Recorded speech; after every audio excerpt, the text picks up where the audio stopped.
Yesu ashimwe. Yesu ashimwe kandi reka tugere gutya turamukanye. Murakoze cyane. Ndabaramukije mwese mu izina rya Yesu Kristo. Je tugiye kubana nitwa Nzeyimana Janvier. Ndi umukristo wa hano kandi nkora mu gisata cy'uburongozi bw'ishengero. Ndakunda Imana, ndakunda Umwami Yesu. Ndakunda kwinjira cyane mu byo Yesu yadukoreye. Ni navyo vyanyubatse rwose gushika aho ngeze kuri uno munsi. Ndashima Imana ko yaduhaye no munsi tukawubona tukawubamo. Igihe duherukana naravuze cyane ku ijambo rivuga ubuntu. Ubuntu nk'igabire uronka ataco utanze. Kuba twavyutse n'ubuntu bw'Imana. Kuba turiko turahema n'ubuntu bw'Imana. Kandi turakwiye kubiha agaciro n'igiciro kinini. Kuba dushobora gufata urugendo Imana ikajana natwe n'ubuntu bw'Imana. Mugisha yatubwiye amajambo ameze gutyo. Kuba uwagwariye ku kidengere yashoboye gukira nyuma y'imyaka 38 n'ubuntu bw'Imana. Kuba dushobora gutanga inyishu yo kwiyumvira tugategura tukamenya nihe tuzoba turi Yesu aje gutora ishengero n'ubuntu bw'Imana. Nagomba kubera ubuntu bw'Imana, Imana tuyikumira amashi menshi cyane.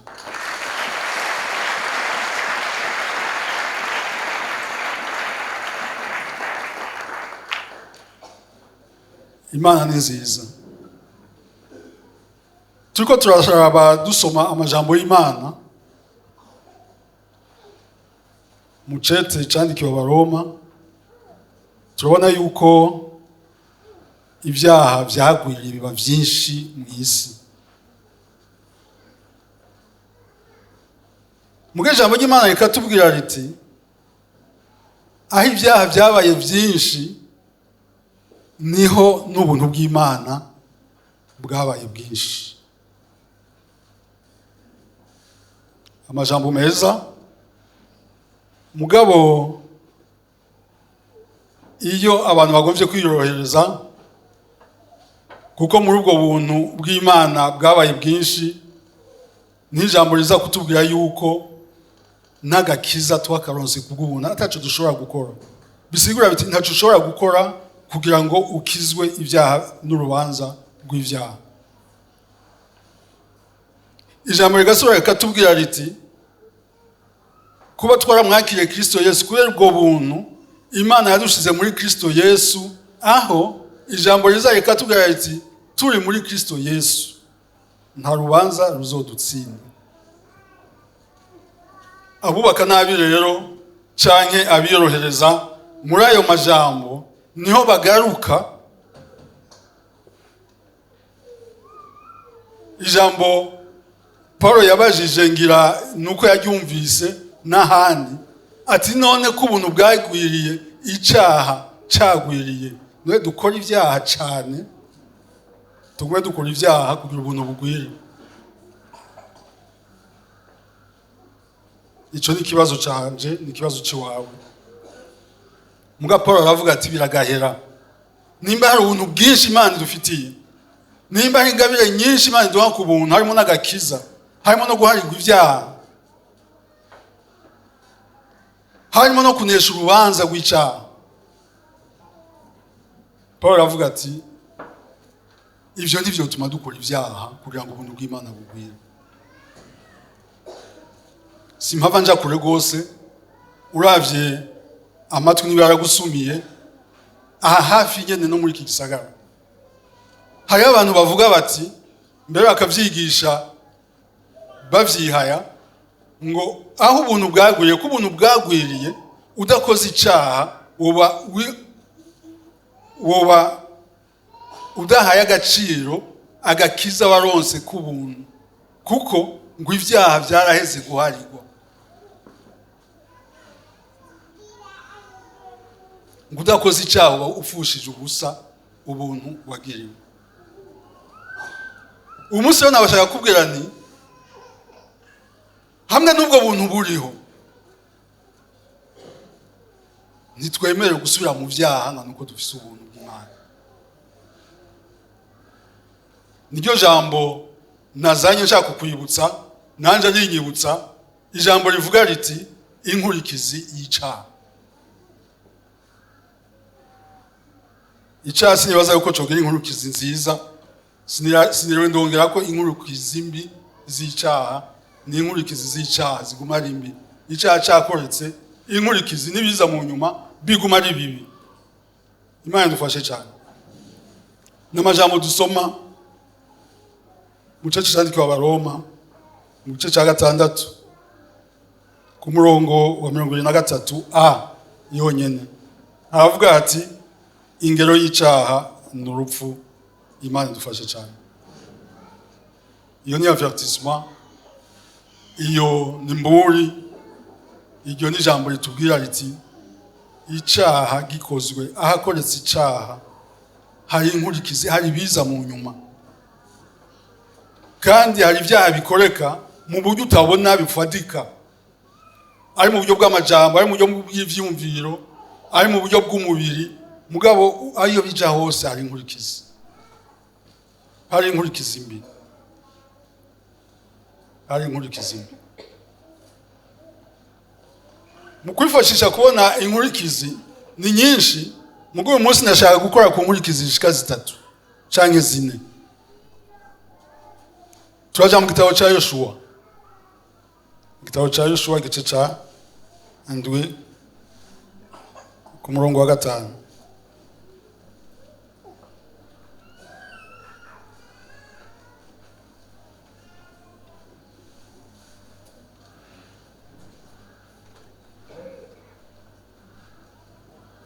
Igice cya 2 ku murongo wa 5 twasoma ano majambo.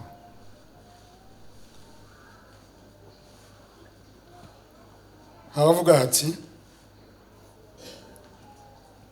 Abihayi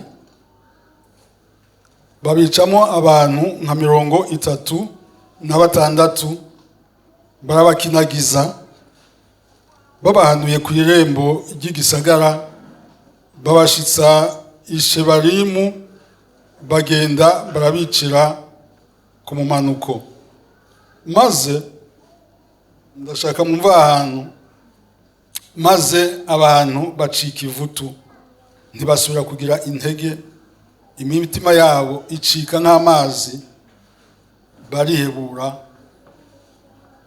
rwose. Iyi ni inkuru y'Abisirayeli. Abisirayeli bamaze kujabuka, bamaze no kugwana mu gisagara ca Yeriko, Imana ikabaha bakanesha, barasubiye gutegura ahandi baja gufata, kuko Imana yari yababwiye ati ndabahaye ikirere cyose ndakibahaye.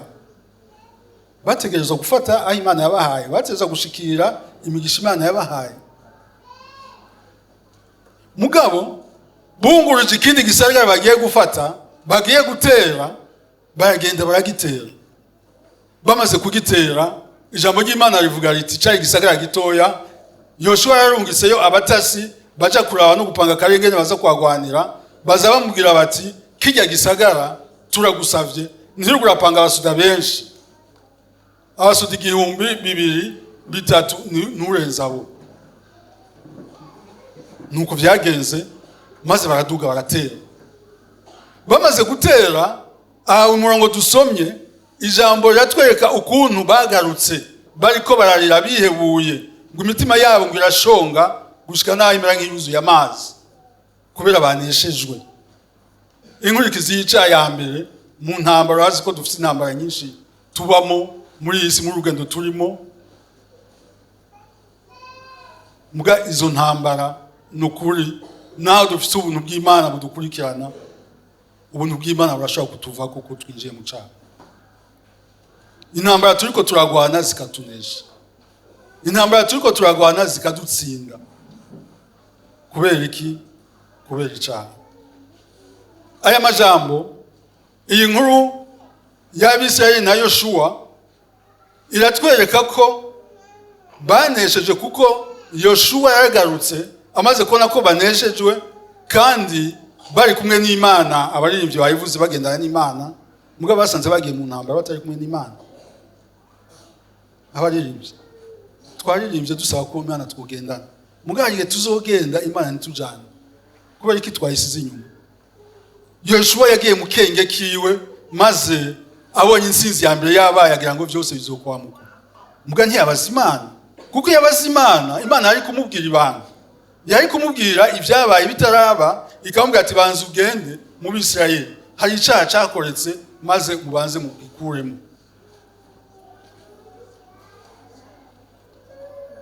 Baragenda ibyo atabizi, maze baranesha. Twame tubaza Imana, twame dusubira ku isoko dusenge, tubaza Imana, none uyu munsi bigenda gute? Umbona gute? Niki ndagikore? Nakiriya ndakijemo?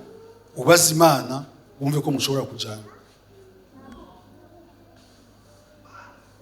Yoshua agira umubabaro gushika agiye imbere y'Imana. Agiye imbere y'Imana, Imana aramubwira ati burya hari icyaha cyakoretse. Ati genda ukoranye imiryango yose, Abisirayeli bose, abajejwe inzu, imiryango ukwayo, ugende uraraba, uraza gushikaho ubona icyaha cyakoretse. Hari umuntu rero yitwa Akani, ijambo ry'Imana yerekana yuko bari bakoze intambara, maze abonye ibintu byiza, abonye zahabu, abonye imyambaro myiza, aravyifuza, arabitwara, kandi Imana yari yavuze ati ntihagire ikintu na kimwe mukurayo.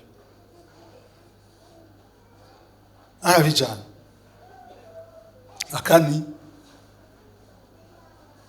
habaye ubufindo buza kugwa mu nzu yiwe, arababwira ati nivyo. Baramubaza ati ibyo byarabaye? Arababwira ati nivyo, kandi mugiye aha muraza kubisangayo. Ntitugenda kuhasoma, mugabo dusomye muri iki gitabo nyene ca Yoshua igice c'indwi hanyene ku murongo wa 24 n'umurongo wa 25, abaza kuronka akanya bahasome, uza gusanga hariho inkurikizi igira kabiri tubona icyaha kizana. Yoshua Akani niwe yakoze icyaha wenyine. Akani niwe yakoze icyaha wenyine. Muga turabona amajambo y'Imana, ndiko ndababwira aho twosoma yuko baciye bamubwira icyaha yakoze cyaciye gifata n'umuryango wiwe. Ijambo ry'Imana riravuga riti maze n'abahungu biwe, Akani baramubwira ati sohoka, n'abahungu biwe, n'abakobwa biwe, n'inka ziwe, indogoba ziwe, intama ziwe, ihema ryiwe, n'ivyo byose, n'ivyo yagize inyegu byose barabifata, babisohokana nawe. Ijambo rikavuga riti maze ico gihe bamutera amabuye, babicisha amabuye, kandi barabaturira. Imana idufashe cyane.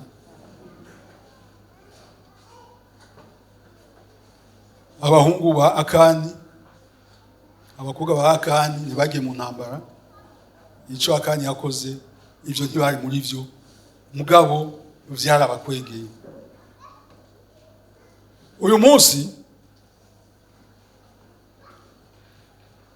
aho tubaye, mu buzima tubayemo, urashobora gukora icyaha kimwe kigakwegera abo muri kumwe bose.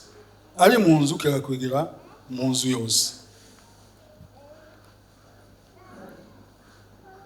Inkurikizi y'icyaha igira gatatu. Ni inkurikizi tubona mu gusenga Imana ntikumvira. Imana idufashe cyane. Ugasanga uri kurasenga, ugasanga urisonzesha, ugasanga urakora byose, ugasanga bwa buntu ntiburiko buraseruka. kubera icyaha urimo cyangwa kuvyo uri kurakora biba bito cyangwa binini, kubera ko n'ubuntu bw'Imana bukora mu buryo bw'ubushobozi no kurema ikirere cyiza, ugasanga kubera icyaha nivyo uri kurakora nivyo wakoze, ikirere cyo gusenga no kumvigwa nikiriko kiragenda neza. Yesaya 59 aho turasoma ku murongo wa 1 n'uwa 2 aravuga ati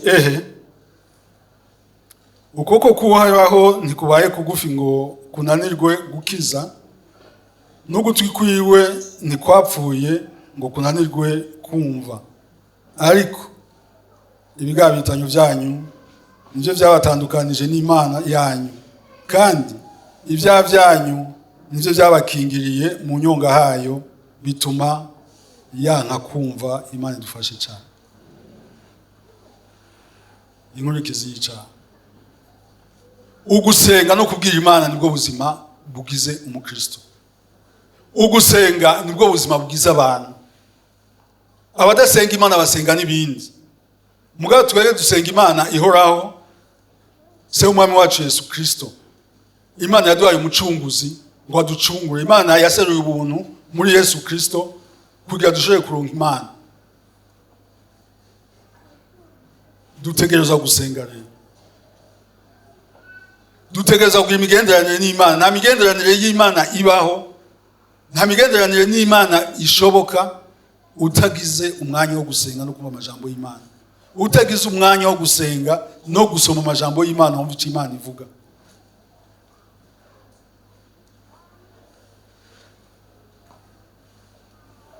Ivyo ducamo turakeneye inyishu yavyo. Imana turayikeneye mu buzima bwacu bwose, kuva kuwa mbere gushika kwa gatandatu no kwa Mungu, tugasubira kuwa mbere tugatangura iyindi ndwi, tugakenera Imana kwiza mu buzima bwacu.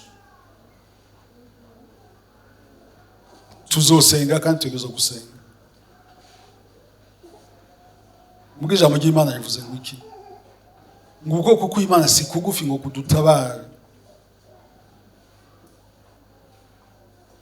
Ubwoko kw'Imana si kugufi ngo kurekeye gushika aho turi, aho tuba. Ngo ariko ibintu bitatu, ibigabitanyo byacu nivyo bidutandukanya n'Imana. Ibigabitanyo byacu nivyo bidukingira mu nyonga y'Imana, duserutse imbere y'Imana ntisubire kutubona. Ibigabitanyo byacu nivyo bituma n'amatwi yanka kutwumva. Ijambo ry'Imana katwereka yuko kindi gihe biba bimeze nk'uruyogoyogo. Nagomba mvuge rero nti ubuntu bw'Imana bwinshi cyane, nitwihende ngo tuhave dukora icyaha kugira ngo busubire bugwire kuri twebwe. Ikintu Kristo Yesu yakoze, yaratugwaniye maze adukiza urubanza rw'icyaha. Ikintu Kristo Yesu yakoze, yaraduhaye tubona imbabazi z'icyaha. Mugabo ntibisigura ati kubera izo mbabazi, kubera ubwo buntu twame dukora icyaha. Ahubwo Kristo Yesu yarapfuye. Ijambo ry'Imana rikatubwira riti ko yapfuye natwe twarapfuye. Ko yapfuye natwe twapfuye, imibiri yacu ntibi mibiri duha gukora icyaha, kuko twapfuye ku cyaha natwe. Muri byinshi ikindi kigira kane kandi kibi, namaze no kukivuga hariya, ni imigenderanire ipfa hagati yawe n'Imana ukoze icyaha. Nimusubira guhuza, imigenderanire irapfa. Imana dufashe cyane. Tugiye kuraba mu Itanguriro igice cya 3:8, turabona kuri ya saha Imana yagendera Adamu na Eva. Bamaze gukora icyaha, Imana irazi ko byari bisanzwe, si kuvuga ko itari bizi, mugabo yari kirakora uko byari bisanzwe bikoreka. Imana irahashika imaze kuhashika irarondera Adamu na Eva irababura. Irababwira ati Adamu habaye iki ko ntababona? Imana idufashe cyane. Adamu aravuga ati rega twinyegeje twakoze icyaha iyo cyaje ku Mana urinyegeza. Usanga mbere ugusenga warabigabanije, usanga gukorana n'abandi warabigabanije, usanga kuboneka uri kumwe n'abasenga bitakiri byinshi cyane. Mbere mvuge nti kamwe gatuma noko dukorana mu maserire ariya mu mihana atari byinshi cyane, abaza amatari benshi. Burya harimo abantu banga guserura ariko bakijijwe, bashaka kuboneka ko bakijijwe bari mu ishengero. Imana idufashe cyane. Niwe mange werekane ko wakijijwe. Ubinyegereza iki? Cya kubona n'abandi usenge. Rego udasenga n'abandi ntushobora no gusenga uri wenyene. Utabana n'Imana uri kumwe n'abandi ntushobora kubana n'Imana uri wenyene.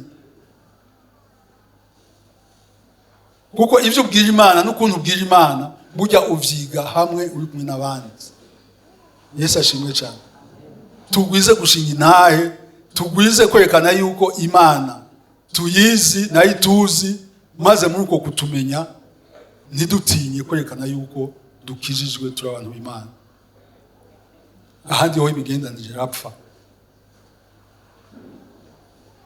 Ikibabaje nuko muri uko gupfa kw'imigenderanire haba gutana kw'ibirake. Adamu aravuga ati ibi byose byabaye kubera wagize iki? Wampaye umugore. Imana idufashe cyane. Hagati y'abakundana, hagati y'ababana, hagati y'inshuti, nukuri ndabasabe ibintu ari amajambo twirinde gose.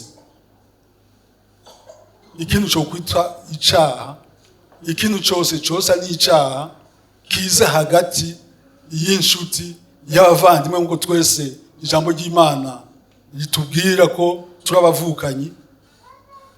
Mbere n'abatari babizi ndababwira ishengero Emmanuel bivuga ishengero ry'abavukanyi.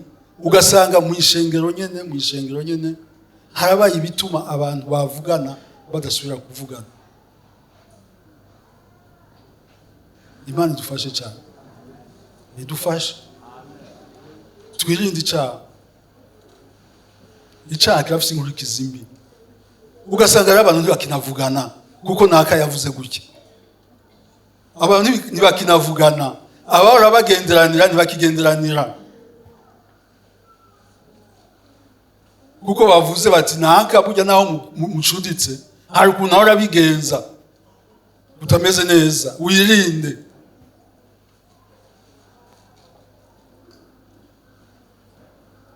Abari kubwira ivyo bagushingira intahe bakanakubwira bati nanje aha burya nitukivugana nitukibana kubera iwanje yakoze ibi nibi.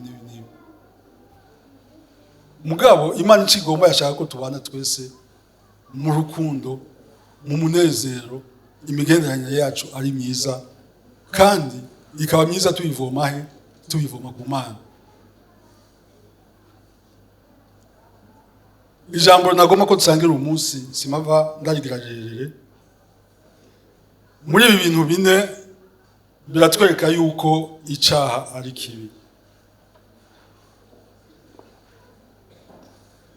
Mugabo nimba hari byapfuye niba hari byononekaye, ugiye kuraba no mu babana abubakanye, burya ibintu byitwa kwahukana, ibintu byitwa gutandukana, ibintu byitwa kutasubira kuvugana biva ku kantu gato yakaba karakoretse. Uko bishoboka kose turondera amahoro mu kwirinda gukora icyaha. Turondera amahoro, twirinde. Turashobora kuvuga yuko kudakora icyaha ari ikintu kitoroshe, mugabo hari inzira imwe tuyishize mu bikorwa twosanga ivyaha byo dushikana mu nkurikizi mbi byagabanutse bikaba bike gose.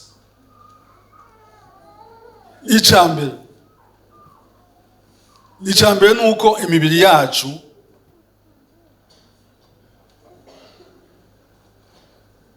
twoyiha Imana ikabimazi Imana ishimwa cyane. Twoyiha Imana tukirinda kugira ngo mu gutangira imibiri yacu ibikimazi gishimwa n'Imana dukore ivyo Imana ishima. Hari ikindi gihe abantu baba mu ntambara yo kudakora icaha, ugasanga biyumvira kutiba, ugasanga biyumvira kudasambana, ugasanga biyumvira kudakora ikibi. Ahubwo ni wiyumvira ahubwo ivyiza byose bishoboka. Mu gihe cyo kwiyumvira byidakwiye gukora bibi, ni wiyumvira ahubwo ivyo gukora vyiza. Nuzoshikira kwirinda icaha mu buryo bushoboka. Wiyumvira kugira neza, wiyumvira urukundo, wiyumvira ukwirinda, wiyumvira ukwihangana, bijya vyose biri mu buntu bw'Imana. Ugira akagongwe, ugira urukundo, ivyo vyose ijambo ry'Imana ngo nta vyageze bibuza, ngo kandi iyo vyitwararitse ntibigushikana ku caha, ahubwo bigushikana ku gutungana. Nagomba rero nyuma y'iri jambo mvuge nti turamaze kumva ijambo ry'Imana, saba barivyo bashike hano twiyumvire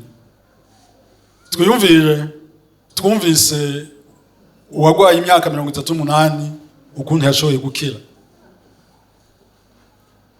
Yesu amubajije turagomba gukira, yaravuze ati simfise uwunshira mu mazi, ariko uyu munsi turafise Kristo Yesu. Mu vyo uri kuracamo uwo batari we wabiteye, batari we wabitumye, ariko ari ikintu cakoretse catumye ivyo uri kurabamo bishobora kuba atari vyiza. Kristo Yesu arashobora kubisubiza itoto, akabisubiza ubuzima, kuko Yesu Kristo we yarazutse, kandi yazutse kugira ngo ivyapfuye abihe ubuzima.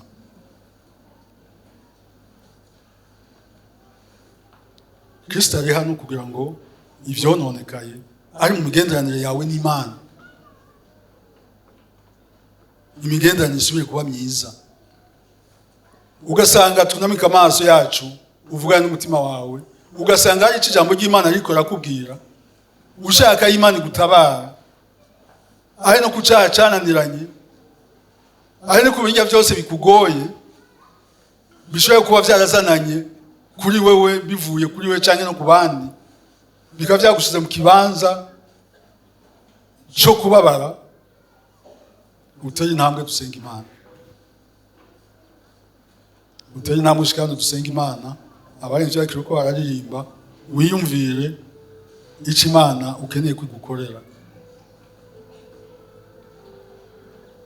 Hari inkurikizi uri kurabamo kubera icaha cakoretse mu ruhande rwawe bikuvuyeko, ari icaha cakoretse ukeneye ubutabazi bivuye no ku bandi aho uherereye, bivuye kubo mu bana hari ico bakoze gituma aho uri uyu munsi ibintu biriko biragenda uko biriko biragenda, ukaba ukeneye ubutabazi. Ushike hano dusenga Imana, twunamika amaso yacu twiyumvire ijambo ry'Imana ico rivuze. Icaha cose kirafise inkurikizi, icaha cose kirashobora kuba ikikuvuyeko cyakozwe n'abandi, ariko muri ivyo vyose urakeneye ubutabazi. Shika hano, ubutabazi bwa Kristo Yesu bugushikeko. Kaze, turaguhaye ikaze.